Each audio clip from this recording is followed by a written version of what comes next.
Hi Kaushiki, ఎలా ఉన్నావు? పరామర్శించే పరిచయం లేదు, తిరిగి పలకరించే ఉద్దేశమూ లేదు.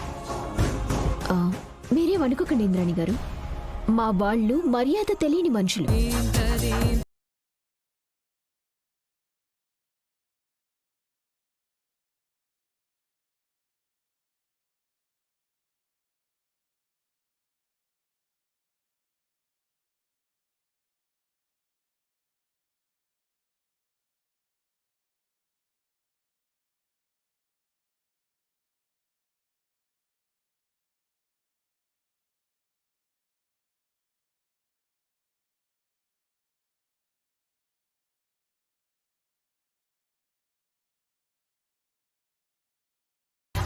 మొహం చూసి మనిషిని అంచనా వేసేస్తారు. మరి ఒక్క చిట్ ఫండ్ కంపెనీ పెట్టి అన్ని వందల మందిని మోసం చేసిందంటే ఎంత అనుభవం ఉండాలి? కరెక్ట్గా చెప్పావు బామర్ది. బూచి, నువ్వు కాస్త నోరు మూస్తావా? నువ్వు ఎలాగో అదే పని చేస్తున్నావు కదా, మళ్ళీ నేనెందుకు ఇలా పని చేయడం? అయ్యో అల్లుడు, ముక్కు మూతి చక్కగా ఉండాలంటే కొంచెం నోరు మూసుకొనుండు.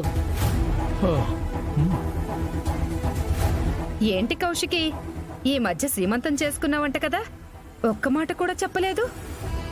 కనీసం స్నేహంతో కాకపోయినా శత్రువునైనా అనుకుని ఒక్క మాట చెప్పుంటే నేను కూడా వచ్చుండేదాన్ని కదా.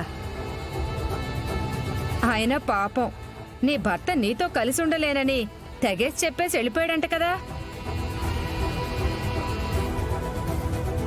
ఏంటో కౌశికి, కష్టాలన్నీ నీకే ఇస్తున్నాడా దేవుడు? మీరు వేరే ఒక్కరిని చూసి జాలి పడే స్టేజ్లో లేరు ఇంద్రాణి గారు.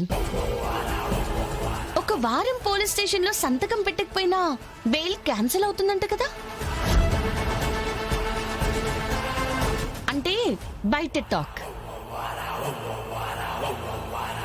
అయినా మా అక్క స్నేహమైన శత్రుత్వమైన సమ ఉజ్జీతోనే చేస్తుంది. మీరేం భయపడకండి, మా అక్క మిమ్మల్ని శత్రువు కింద కూడా లెక్క చేయట్లేదు.